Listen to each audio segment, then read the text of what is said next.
We knew what it could do, but the rate and pace at which it's coming on every aspect of the business, whether it's operational, strategic, societal, it's coming like a freight train. AT&T Chairman and CEO John Stankey at the Pebble Beach Pro-Am with Joe Kernen. In between rounds on the California golf course, Stankey explains how he's building out the infrastructure of the internet. Spoiler, it's fiber optics. I don't think universally you're going to ever beat fiber in many places, and I think what's sometimes missed is that a third of our capital investment goes inside of buildings, inside hospitals, inside stadiums, inside universities. Satellite's not going to be the best technology to get everything connected.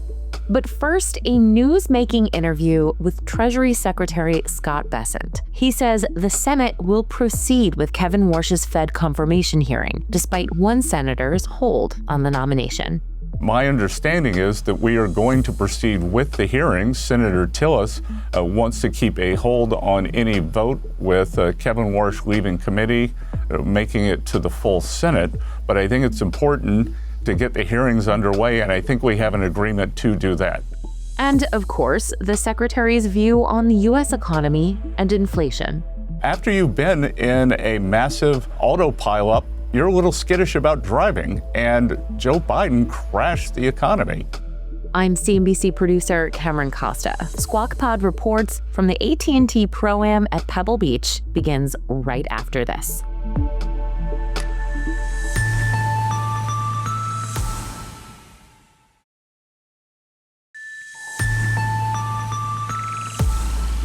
Welcome back to Squawk Pod, where Joe Kernen is in Pebble Beach, and one of his interviewees is in Washington. Treasury Secretary Scott Bessent. Mr. Secretary, thank you for gracing us today, even though I'm out. I wish you could be here. Joe, good to see you, and thanks for getting up so early. Yeah, you are. Yeah, and work with me on this if I get a little groggy or my questions don't make any sense. You do have some news this morning for us. I think it might relate to what we've seen in various states around the country and maybe with DOGE and elsewhere. But there's a new initiative from the Treasury's Financial Crimes Enforcement Network for whistleblowers that can actually be compensated if they come forward. Why wasn't this done before? It seems like a no-brainer. I don't know, Joe, but it's very exciting. I think it's going to be a great way to ferret out waste, fraud, and abuse, starting in Minneapolis, which has been ground zero. So we are encouraging whistleblowers who know about fraud, people who are stealing from the American taxpayer, to come forward. At Treasury, we're setting up a website, and we will be giving rewards up to 10 to 30% of the fines that we levy. So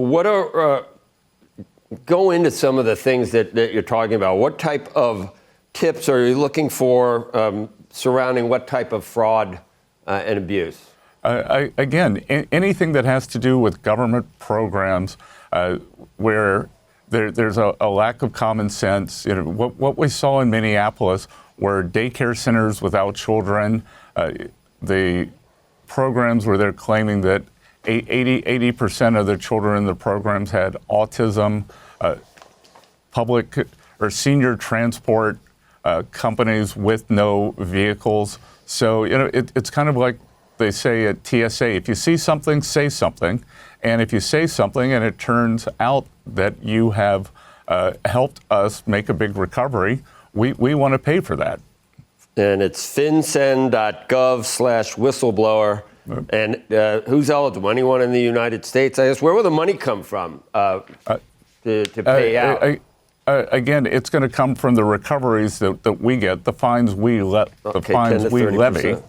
And again, we want to call this back for the American people. These Minneapolis numbers are astounding. They keep getting bigger and bigger.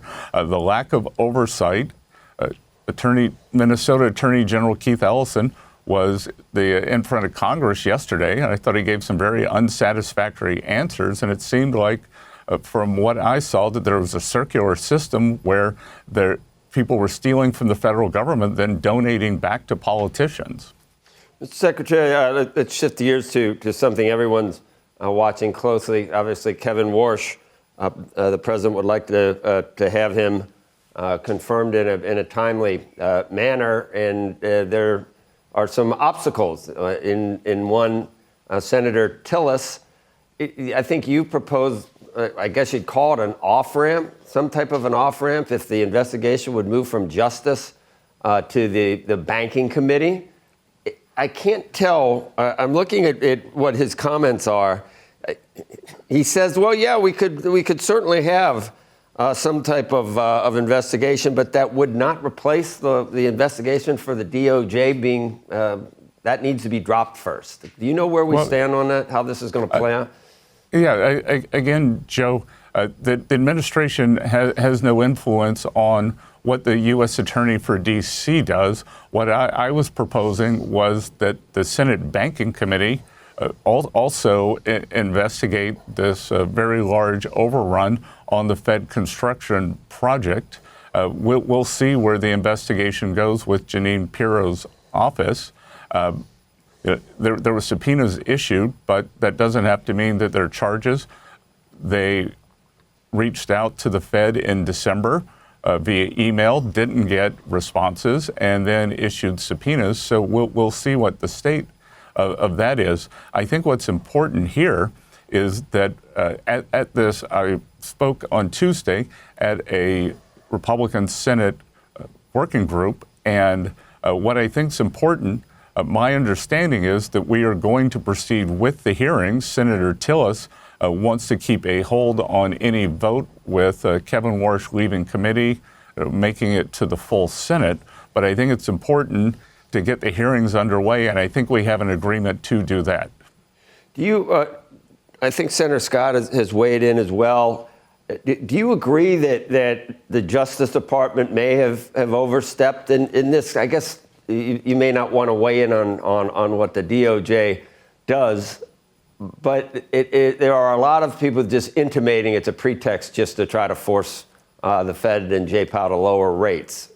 Again, Joe, I'm not going to comment on the ongoing Justice Department investigation, but I will point out Senator Scott, my home state senator, who I'm very close to, did say that Jay Powell was guilty of one thing, incompetence.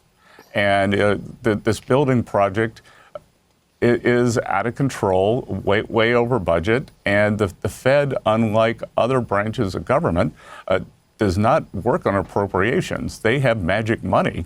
So when they go over budget, they just print more money. And I'll remind your viewers that due to some terrible bond market purchases, the Fed's losing $100 billion a year. Did we know that the Senate was ready, the committee was ready to move ahead? Is that so you just confirmed that is the case? That is my belief. That's my belief that what was settled, what came out of the meeting I was at on Tuesday. So I think we can move ahead with the hearings, and Senator Tillis will exercise his right to hold up a vote. But I think it is important that we get to the hearings. Chair Powell term as chair ends mid-May, and anyone who cares about the integrity, the independence of the Fed is going to want to see continuity with Kevin Warsh. He's a great candidate. Last time he was voted on for governor, he received a voice vote, and he got 100% of the votes. And unbelievably, he was sponsored by his home state senator, Chuck Schumer. We can see how things have changed since then, Joe. Yeah, that's an understatement. Before we move on to that jobs report, which was better than expected, there's some news out this morning, Mr. Secretary. Is the Trump team working to narrow the scope of some of those metal tariffs? I think it was 50% at one point. I directed at China, but there were maybe some collateral damage. Can you shed any light on whether there are things going on behind the scenes that would make the EU feel a little bit better? So, Joe, I'm not going to get out ahead of the president here. I spoke to USTR Ambassador Jameson Greer on my way into the studio this morning, and we'll see if there's kind of a narrowing. My understanding is if anything is done, and I don't think it's great reporting that we saw today, if anything is done, I think it would be sort of clarification. on some incidental objects. But again, that's going to be the president's decision. I don't think we have great reporting this morning. Market wasn't so great yesterday. Not so great this morning. But 50,000, Mr. Secretary, 130,000 jobs, more than double what was expected. 4.3% unemployment, closed border. What is wrong with the mood of the country? What are people feeling that have some polls showing that people miss Joe Biden's economy? How does that work? Where's the disconnect? Again, Joe, what was even more impressive about the numbers is the private sector numbers were more than 170,000, and government jobs were reduced by more than 40,000, more than 30,000 of that was federal jobs. We're at the lowest ratio of government jobs to total jobs since 1966. And this is part of President Trump's plan to reprivatize our economy. And I think, as I've said many times, 2025 is about setting the table. 2026 is going to be a banquet for the American people. The economy is taking off. We saw 40,000 new construction jobs. Everyone says to me, where are these factory jobs that you planned? And unlike what you and I see in the financial markets, you can't push a button and build a factory. There's lead time, but what we are seeing is big commitments to these factories that are going to be built. First, we'll get the construction jobs, and then the factory jobs are going to come. So I think we're going to see the tremendous groundbreakings. I think we're going to see a lot of factory completions this year. And I think thanks to the working families tax cut, on one side of the balance sheet, we are seeing corporate CapEx, the surging, and CapEx, jobs always follow. And then on the other side, we are seeing the president's signature policies: no tax on tips, no tax on overtime, no tax on Social Security, deductibility of American-made cars. I can tell you, I'm also the IRS commissioner, and that tax refunds thus far, and we're very early in the season, are up 22%. Mr. Secretary, with an election coming, you will see maybe not feet of clay, but you're going to see some members of the Republican caucus thinking about what happens in November. I don't know if that's how you tie this tariff, how you tie the tariff vote, and what the point is, because it's probably going nowhere. But the deficit itself, in getting down to 3%, where you'd like to get the deficit to GDP ratio, do you trust these CBO numbers, or do you think that growth is being underestimated? Because if the tariffs, they do point out the tariffs do offset some of what the big, beautiful bill's provisions do to widen the deficit. I mean, maybe there's, on the other end, there's growth that's going to come from a lot of those programs. But in the meantime, the deficit widens, offset by tariffs. So why don't some of the Republicans in Congress see that that's the rationale? Well, Joe, look, the CBO missed what went on last year. So if they can't do the near year, how can they do 10 years out? And they're a static scoring system. And I don't know what they're thinking, because they assume GDP growth is 1.7, 1.8%. If we'd had the biggest tax hike in history, they would have assumed that. In fact, what we did, we gave the biggest tax cut in history, and we'll never have to talk about these tax cuts again, because thanks to President Trump's leadership, Mike Johnson, Leader Thune, we now have great permanence, we have great certainty. So, I'm not sure what the CBO is saying. And just to give your viewers some context, Joe, 2024 deficit to GDP was 6.97%. 2025 went all the way down to 5.4%. That's constraining spending and growing the denominator. So when we have high growth, then the deficit to GDP comes down, and that's how we pay down this debt. Interest rates, we had the 10-year bond did the best that it had since 2020 last year. We were the best performing G7 economy in the bond market. And one of the reasons that the bond market has been so tame is because we are getting our fiscal house in order. So I will take the market over the CBO any day. Can we just touch on China quickly? I know you're going to meet with the vice premier in the next few weeks ahead of the president's visit to China. Is this the same thing you've always sort of felt, the term of fair rivalry, or is that a little bit of a softening, just sort of an acknowledgement that these two countries, we need each other in terms of trade? Joe, what it's acknowledging is China's the second largest economy in the world, and I've been very consistent when I said we don't want to decouple. We need to de-risk. President Trump, it's a dual strategy here. We want to engage with the Chinese. We want fair trade. Turns out, since the China shock, fair trade, free trade was not fair. And our great American workers got wiped out. We're bringing back factory jobs, but we are going to de-risk. Mr. Secretary, the more, as time goes by, and I think things happen even more quickly, we remember some of the transformational technological advances in recent decades.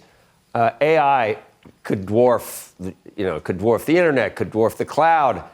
But 15% is what the president said in terms of, I guess he's talking about maybe nominal growth if the new chairman of the Fed were to lower rates. I don't know whether, obviously, that sounds like an exorbitant number, but I think we could underestimate some of the advances we get from AI, deregulation, everything else that happens. What do you think is possible? Look, I've spoken to the president quite a bit about it. As you know, the president is an optimist, and we saw numbers last year, both in terms of inward investment to the U.S. economy, tens of trillions of dollars coming in. We were also the GDP numbers while President Trump was fully in office, 4.1%, 4.1%. We'll see where the fourth quarter comes out, but good chance will be at 3 or over 3%.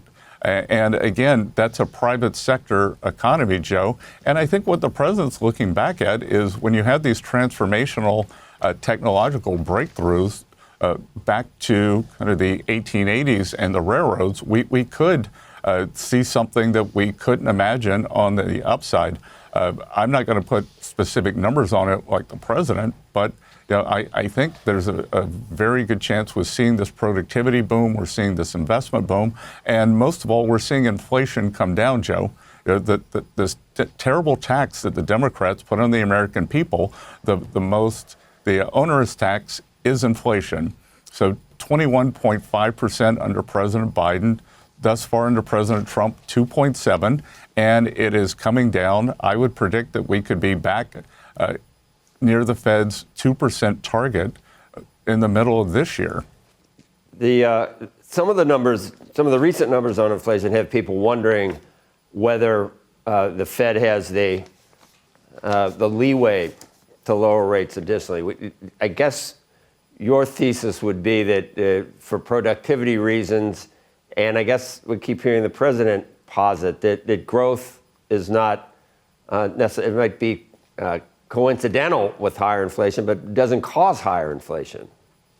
Well, Joe, I'll tell you what causes higher inflation. It's what the Biden administration did. They created a demand shock with this government-led tax and spend, but they created the demand shock with spending, but then this regulatory burden that they created, they constrained supply. So when you've got demand up, supply down, that's how you get inflation. President Trump's done the opposite. We have a demand shock through the private sector, through tax incentives and CapEx. And then we have the dramatically deregulated. We're going to continue to deregulate. So we are creating supply, whether it's through deregulation or through all the productive capacity that's being put into the economy.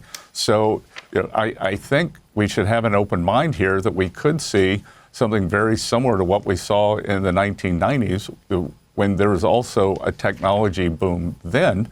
And we've got to get away from this idea that growth automatically has to be tampered down because growth per se is not inflationary.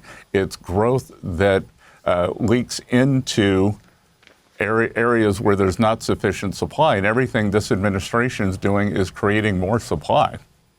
I mentioned that the stock market, we didn't even have. We usually would print up hats. I know Santelli had a 50,000, but it came fairly quickly. You talk about some GDP numbers that we haven't seen in a while. 4.3% unemployment is almost full employment. I'm still trying to figure out the affordability question and why Americans are glum about their situation. Is it housing? Are there other? Think about oil prices. Gasoline prices are how much lower than they were when they ran up during the beginning of the Biden administration from all the overregulation. What needs to happen to make Americans feel better, to maybe increase the Republicans' chances of holding the House and Senate? Well, Joe, if the Democrats want to compete on the 2026 economy, I think Republicans, House, Senate, and local candidates, they are willing to do it. As I said, we're seeing things kick in now. But look, after you've been in a massive auto pileup, you're a little skittish about driving. And Joe Biden crashed the economy. Whether it was Joe Biden, Elizabeth Warren, Kamala Harris, these policies were a disaster for the American people. As I said, 21.5% cumulative inflation, loss of real purchasing power. And our friend at Strategas, Jason Trennert, had something called the Common Man Index. So for working Americans, the numbers weren't at CPI. It was up in the 30s in terms of groceries, insurance, rents, and we're bending the curve on all those. And there are two ways to fix affordability. There is bringing down prices and things like energy. Energy is coming down. Energy is a core component of everything for consumers. So as that comes down, we will see the inflation levels come down. But on the other side, it's real income increases, and we saw real wage growth in 2025. I think it could be very strong in 2026, and I think the American people are going to start feeling it. In my career on Wall Street, I always looked to see what was performing well in the stock market to tell me about the economy, and as we've seen, there's been some volatility in big tech, but if you look at the broad indices, whether it's the equal weighted S&P, or the small cap indices, they're doing fantastic. The cyclical indices are doing well. Regional banks are doing well. So that tells me the stock market is saying that Wall Street is saying that Main Street's going to have a great year in 2026. And I think the American people will feel that. And finally, Mr. Secretary, just an overall comment on the political environment that we find ourselves in, a complete lack of civility in some of the things I've seen. You don't pull any punches a lot of times. I've seen you recently in some interactions with senators or from the other side. There is going to be some real hardball play. Do you think, would you tell the president or Republicans to push for an end to the filibuster because maybe this is the last real chance to do anything before November? I mean, the Democrats probably would get rid of it if they took the House. Well, Joe, the president couldn't have been more clear. I couldn't have been more clear a couple months ago. I had an editorial in the Wall Street Journal just saying we got to get rid of the filibuster.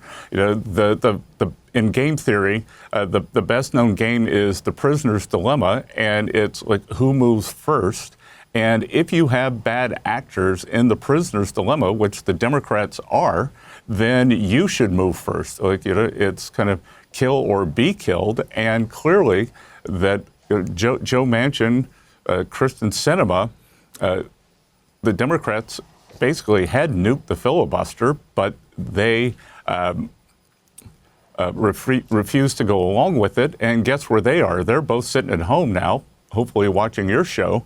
And I think the Republicans need to be smart about this. And I think that maybe the filibuster doesn't get withdrawn for everything, but there are things that we've got to do, like voter integrity, and we've got to keep the government open. I mean, look, we are on the verge of another government shutdown, and the Democrats think this is the way to hurt President Trump, but they're willing to hurt the American people. We had the biggest, or the longest shutdown in history. The economy still did great because all the initiatives we put forward, but I think that we have to get on with the people's business, and if the Democrats shut the economy down again, it is a sign that they are that they are bad actors. They don't care about the American people, and we ought to move forward, not let the government shut down, have voter integrity, and many other of our signature issues. And I thought of one more that while it's not quite a half hour yet, which I really appreciate, Mr. Secretary. Crypto bills moving forward, Bitcoin, a little bit dicey here at this point. You wonder about the leverage in the system. Any comments? Yeah, Joe, the history, if we take Bitcoin as a proxy for crypto, Bitcoin has a history of volatile movements. We went back and looked. I believe the average sell-off has been about 58%, and we're coming into that zip code right now. And crypto holders are mostly in it for the long term. They are used to the volatility, so it's important that everyone knows what they're buying. But part of the volatility here is self-induced because, and this is one thing where there has been a bipartisan working group and Democrats. There is a group of Democrats who want to work with Republicans on getting a market structure bill. It's called the Clarity Bill. But there are a group of crypto firms who have been blocking it. They said, well, we'd rather have no legislation than this legislation. And that doesn't seem to have been good for the overall crypto community. So, in a time when we are having one of these historically volatile sell-offs, I think some clarity on the Clarity Bill would give great comfort to the market, and we could move forward from there. So it's very important to get this done. And I think if the Democrats were to take the House, which is far from my best case, then the prospects of getting a deal done will just fall apart. I mean, look what the Democrats did to crypto under the Biden administration. It was almost an extinction event, and President Trump has worked to make the U.S. the digital asset capital of the world. There's a lot of innovation that goes on adjacent to crypto in the blockchain, in DeFi. So I think it's important to get this Clarity Bill done as soon as possible and on the president's desk this spring. Great. Mr. Secretary, as always, thank you. Thanks for all your time this morning as well, and hope to see you again soon. Okay, good. Thanks, Joe. Next up on Squawk Pod, Joe Kernen is sitting down with AT&T Chairman and CEO John Stankey. He's building out the internet's future, how he's investing in fiber infrastructure, and when his own investors can expect to see returns. After you get all the railroad tracks in, then you run the trains. And so when we get over that investment hump, and as we've said, by 2030, we'll be over most of that, you should see CapEx as a percent of revenue start to tick down.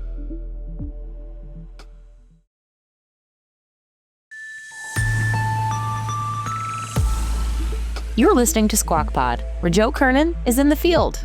Well, on the green is probably more accurate. No place like it. Welcome back to Squawk Box live from the AT&T Pebble Beach Pro-Am. We're joined now by John Stankey, AT&T Chairman and CEO. Hey, Joe, boss. good morning. Good morning. It's good to see you.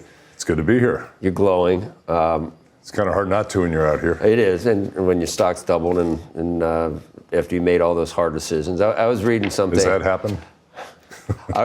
You didn't notice. You're not really, you're working too hard. You said you've never made a decision too quickly.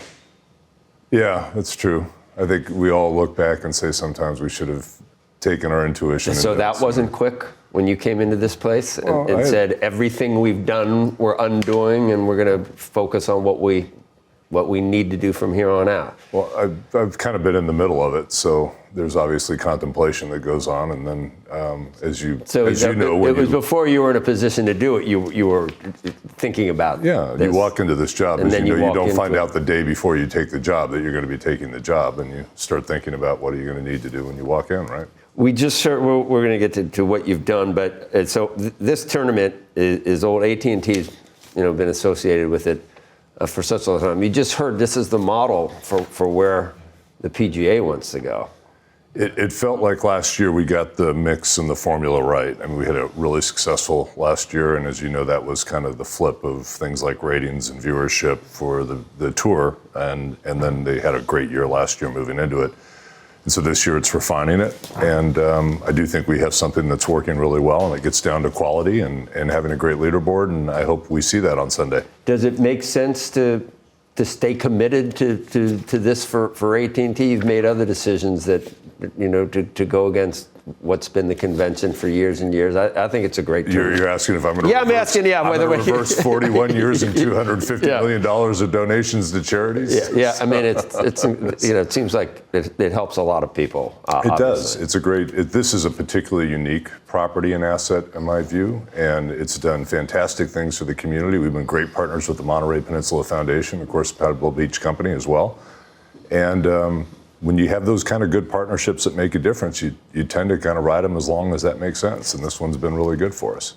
You probably weren't thinking about artificial intelligence 2 or 3 years ago. Well, yeah, not maybe the way maybe it is 2 or 3 years ago. And yet the company was on the right track to end up where it is right now because of what would you call connecting everyone everywhere? I think what we absolutely were believing, and what I was thinking about 5 years ago when we made some of the changes you were alluding to earlier, is that workloads were going to increase no matter what, meaning data workloads. There was going to need to be more data moved around, whether it was from autonomous vehicles or if it was coming from more capable devices that people had in their hands. And that was fundamentally the underpinning of the bet, which was to get this back to a communications company because we believed we had to invest at the top of the market, which we've done. We've been dramatically higher than our peer group getting ready for this moment. And it's all about the amount of fiber we put in the ground. We don't have fiber networks and fixed networks. What we have are just fiber networks with different access technologies on it. So wireless, it needs fiber, just like anything else. And you set a goal of 60 million by 2030. Yes. Of fiber. And we're going from the end of last year at about 32 million, will be 40 million at the end of this year. How did Lumen help? How much does that add? Yeah, it picked up about 4 million total, and we're going to use their build engine to build faster, and that's what gets us from 32 to 40. So, in trying to figure out exactly what the world will look like, everybody's going to be connected everywhere, even, I don't know, if you're out in the middle of nowhere. Now it's going to be some type of satellite connection, and there are people saying, near term, you have the right strategy, but maybe long term, T-Mobile has the right strategy with I learned about LEO satellites versus SpaceX Starlink, and is there a reason to... I fundamentally disagree with you on that. I think the issue is who has the right long-term strategy. I think we are far better positioned. And can you explain for people that may not know what we're talking about, like me? The way I think about it really simply is there's one internet, and why should people pay multiple times to connect to the internet? Right. AT&T's job is to make sure that customers, if they need to get on the internet, can go to one place and get it done. So we've done that over the course of time by obviously owning and operate the best fixed technology, which is fiber. We've got a great national wireless network. And now, as you said, low Earth orbit satellite is going to fill in those places that those robust capabilities can't get to. You just need more? And so we have partnership with AST Space Mobile, and we're doing other things in the industry to make sure that we can bring that technology in and marry it with our other two, and the customer doesn't have to worry about it. 10 years from now, will Starlink be better at doing this? I don't think universally you're going to ever beat fiber in many places, and I think what's sometimes missed is that a third of our capital investment goes inside of buildings, inside hospitals, inside stadiums, inside universities.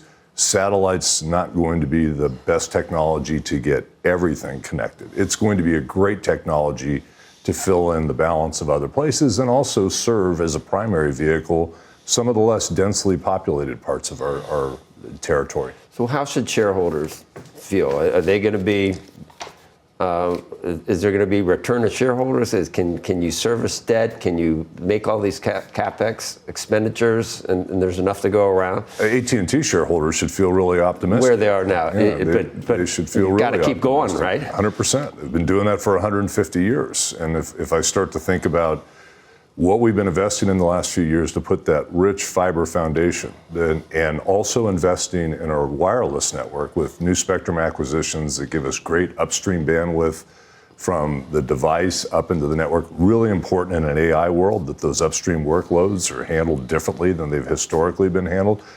We're in a great position to be able to grow. In this 5 years from now, what will CapEx be? Will it be less? It'll be more. No, it'll start to taper off. The beautiful thing about fiber is it's expensive to put it in the ground. You know, it's a civil works project. It's like building the interstate highway system or the railroads.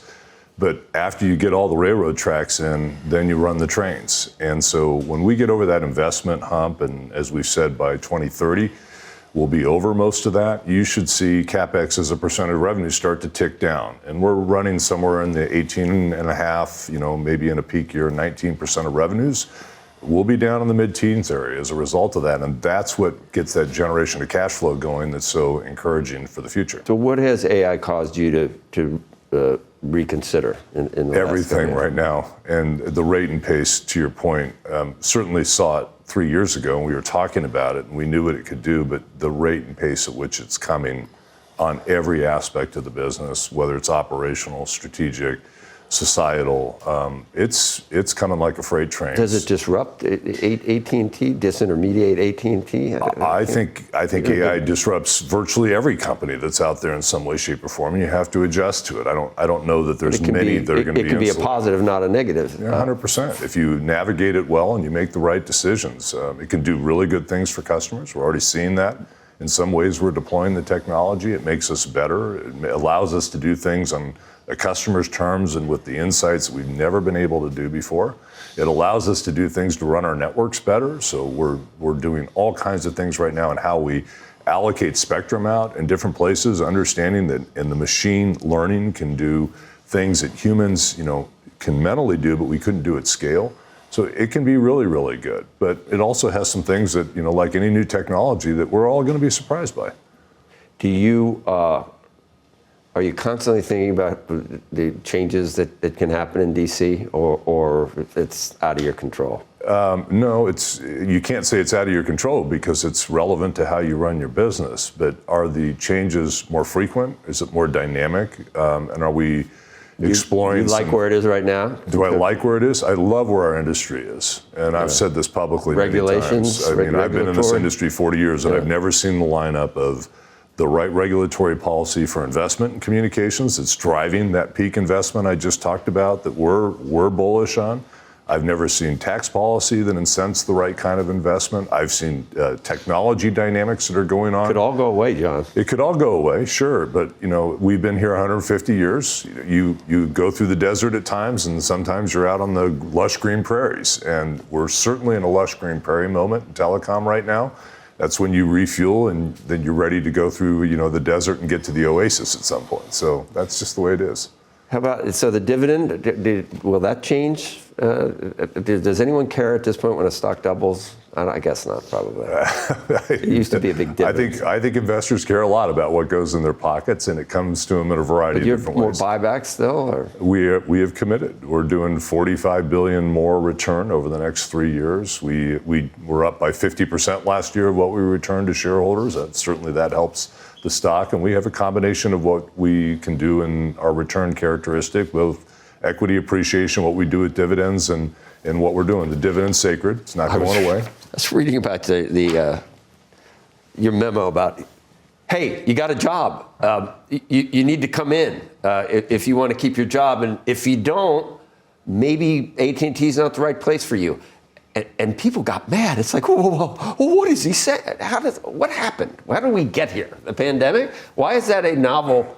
Why did you get backlash for saying, either come in or maybe go elsewhere. Did you bump into people that got mad? I don't know. I wasn't aware No, I that was people reading got it. mad. I was reading it in the note. It was written up in the media a lot. Your memo. It was written up a lot, and it was, in my view, it was maybe not fully understood in the context. You knew it was going to happen, right? You know, I figured at some point. But we'd you probably didn't. get This into is the another one public. of those decisions you made, and it came out immediately. Well, sometimes what I find is you guys are as effective at communicating to my employee base as I am, and so if there's dynamics that I have to get a message out, I'm perfectly okay if you help me get that message out. Okay.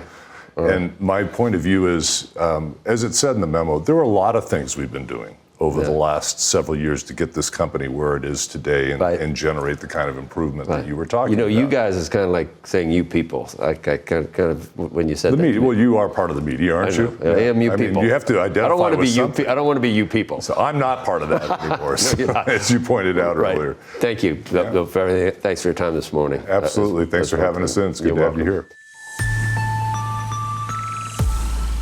That's Squawk Pod for today and for the week. Thanks for sticking with us. Squawk Box is hosted by Joe Kernen, Becky Quick, and Andrew Ross Sorkin, weekday mornings on CNBC at 6 a.m. Eastern. To get the smartest takes and analysis and the newsiest interviews from that 3-hour TV show right into your ears, follow Squawk Pod wherever you get your podcasts. We'll meet you right back here on Tuesday. Have a great long weekend.